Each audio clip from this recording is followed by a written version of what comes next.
একজন রোগী চিকিৎসা নিতে এসেছিলেন, তিনি মূলত হার্টের রোগী ছিলেন।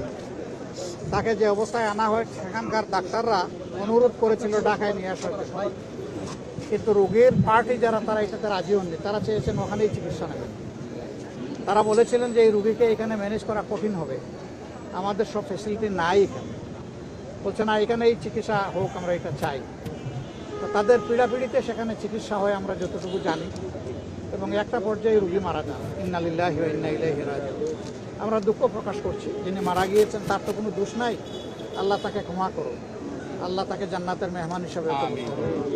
কিন্তু পরবর্তী পর্যায়ে দেখা গেল যে রুগীর যারা আত্মীয় স্বজন তারা একটু অন্যরকম আচরণ করলেন, এবং যেই ডাক্তারটা তার সমস্ত যোগ্যতা অভিজ্ঞতা দিয়ে চিকিৎসা দিল আন্তরিকভাবে, তারপরেই তারা আক্রমণ করে বসলেন এবং তাকে এমনভাবে আক্রমণ করলেন যে মেরে ফেলার উপক্রম হলো। আমরা এই ঘটনাটার নিন্দা জানাই, এটা উচিত নয়। এইভাবে চিকিৎসকদের যদি তাদের নিরাপত্তা বিঘ্নিত হয়, কোনো চিকিৎসক তো কাজ করতে পারবে না। আর চিকিৎসকরা কাজ না করলে সাফারিংটা হবে জনগণের।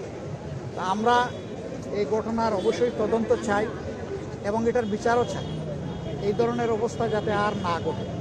কিন্তু যে লোকটা দুনিয়া থেকে চলে গেছেন, মারা গেছেন যিনি, তার জন্য আবারও আমরা দুঃখ প্রকাশ করি, আবারও তার জন্য মাগফিরাত চাই।